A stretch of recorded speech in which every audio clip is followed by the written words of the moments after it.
Bom dia, oitavo ano. Continuando nossa aula sobre o corpo humano, nós vimos o revestimento, que é a nossa pele, e hoje nós vamos estudar a sustentação. A sustentação é o nosso esqueleto, nosso sistema esquelético. Vamos lá? Os ossos e os músculos sustentam o nosso corpo e permitem que a gente se locomova, que a gente ande. Os músculos, eles estão presos aos nossos ossos através dos tendões. Quando os músculos se contraem ou relaxam, mexem os ossos, fazendo com que a gente se movimente. Um adulto possui 206 ossos em seu corpo. Temos aqui no detalhe os responsáveis pela movimentação do nosso corpo, os músculos, que estão ligados aos ossos através dos tendões, que é o que a gente acabou de ver. As funções do nosso esqueleto são, vejam bem, auxiliar na movimentação, sustentação do corpo, também produção de células sanguíneas lá na nossa medula óssea e ainda armazenam minerais. Temos aqui no detalhe um osso, certo? Mostrando a medula óssea, que é composta de hemácias, plaquetas, neutrófilos, certo? Esse osso aqui é o osso do fêmur, que é o maior osso do corpo humano. Então, um osso, né, que a gente vê, acha que é só aquela parte externa formada de cálcio, né, aquela partezinha branca, mas não. No seu interior ele tem tudo isso.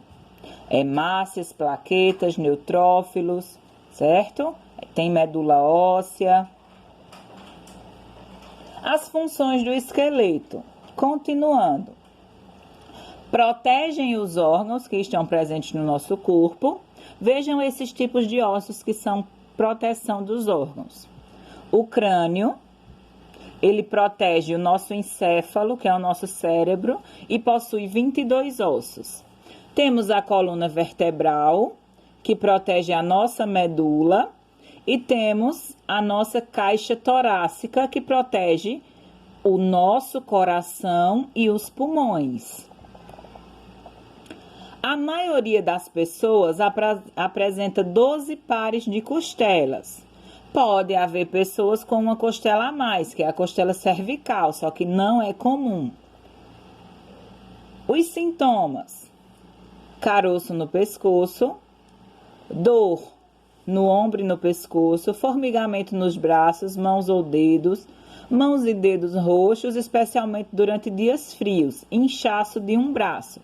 Então, essas são as características de uma pessoa que tem uma costela a mais, né? Que não é comum, ela pode apresentar todos esses sintomas aqui.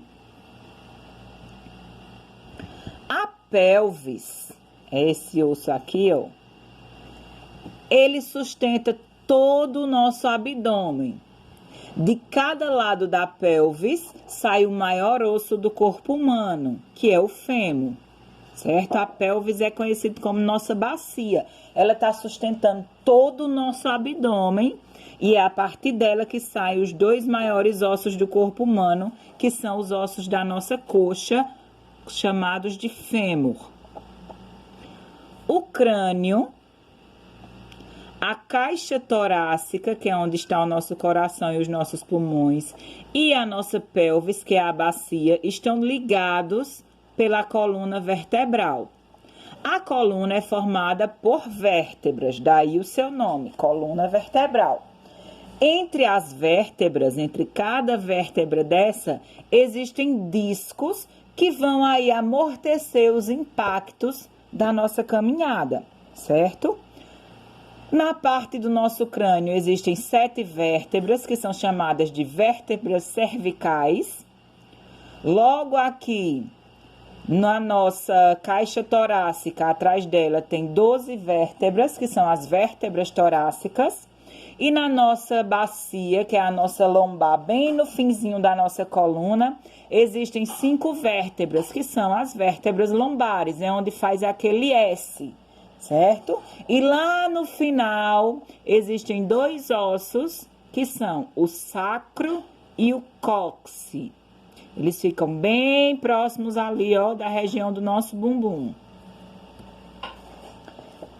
Cada pé humano possui 26 ossos e cada mão possui 27 ossos. Cada pedacinho desse aqui, ó, é contado como um osso, certo? Ó, cada partezinha dessa a gente conta como um osso. Nos pés, 26 e nas mãos, em cada uma, 27. Os ossos da mão humana, eles estão arranjados de modo que o nosso polegar, ele possa se dobrar sobre os outros dedos, certo? É o único dedo que permite essa movimentação, é o polegar. Para que esse dedo ter esse osso nesse movimento? Para que a gente possa usar ferramentas, escrever, levantar objetos, segurar com mais firmeza. Essa é a função do polegar, além dele ser opositor aos outros 5 dedos.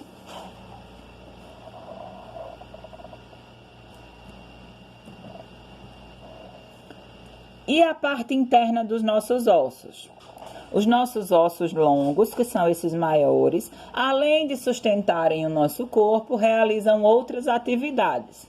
A medula óssea produz nada menos do que as células do nosso sangue. Além disso, os ossos também armazenam minerais, como cálcio, fósforo e outros. Então, a nossa medula óssea está presente nos ossos longos do nosso corpo. Ela produz glóbulos vermelhos, glóbulos brancos e as plaquetas, que formam o nosso sangue, né? O líquido vital aí para que a gente possa sobreviver.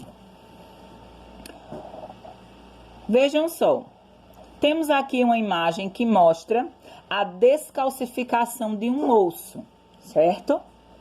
Uma pessoa que não tem uma dieta rica em cálcio, ou seja, que não se alimenta de derivados do leite, como queijo, né? Iogurte, o próprio leite, que são alimentos ricos em cálcio, né? Tem vegetais também que são muito ricos em cálcios.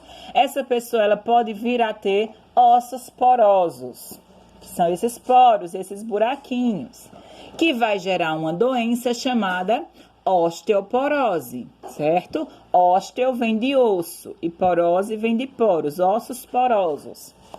Vejam só, uma mulher que tenha muitos filhos e amamente todos eles, essa mulher tem mais chances de ter osteoporose quando ela for idosa.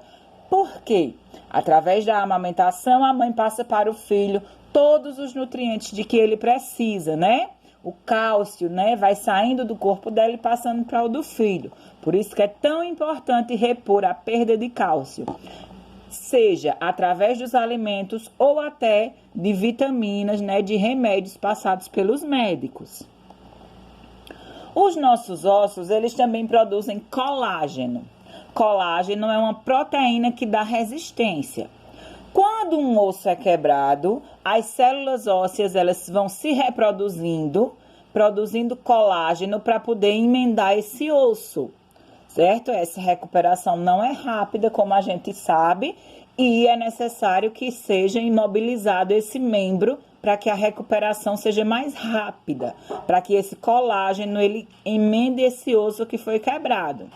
Quanto mais jovem a gente é, essa recuperação é mais rápida, porque as células são mais novas e elas estão em processo de crescimento. Nos fetos e nos recém-nascidos existe um ossinho chamado moleira, né? Que é essa fontanela aqui. Essa moleira é um espaço que tem entre os ossos do crânio que vão permitir que o cérebro do bebê cresça e que aconteça a passagem da cabeça do bebê pelo canal vaginal, certo? Se esses ossos eles já fossem emendados, iria dificultar bastante o trabalho de parto. Então, esse espaço, essa moleira aí, é para passagem pelo canal vaginal. À medida que o bebê vai crescendo, essa moleira vai se fechando, os ossos vão se fundindo e essa moleira se fecha. Ela fica aberta antes do nascimento para que o bebê passe com mais facilidade pelo canal vaginal.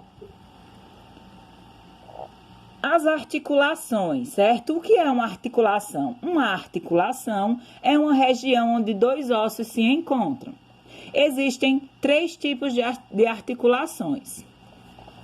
As articulações do tipo sinatroses, anfiartroses e diartroses. As do tipo ciartrose são aquelas rígidas, fortes e que não se movem. Por exemplo, o crânio. O outro tipo é a afiartrose. Ela vai permitir movimentos leves, como, por exemplo, os que a nossa coluna vertebral faz, né? Para frente, para trás, para um lado, para o outro. Já as articulações do tipo de artroses, elas são super flexíveis, permitem movimentos grandes, né? Que são realizados aí pelas nossas mãos, pernas e braços. Nas articulações existem ainda os ligamentos, que, como a gente viu, é o que vai unir os ossos um ao outro. O sistema esquelético, ele pode apresentar algumas doenças, certo? Mas através de alimentação e exercícios físicos, a gente pode auxiliar no bom funcionamento da nossa estrutura óssea. Nossos ossos, eles precisam de nutrientes para se manterem saudáveis. E os exercícios físicos, eles vão permitir o aumento da produção de vitamina D, que fortalece os nossos ossos. Temos aqui um exemplo de crianças com defeitos aí no sistema esquelético, certo? Seja por falta de alguma vitamina, seja por causa da alimentação. Fatores genéticos também influenciam. Então, lá no livro de vocês vão se aprofundar mais sobre as doenças do sistema esquelético, certo? As doenças que tem nas articulações. E também vão poder estudar um pouco mais sobre a nossa postura, certo? A postura influencia diretamente nos problemas de coluna. Então, quem está sentadinho de maneira errada aí, preste atenção na postura, certo?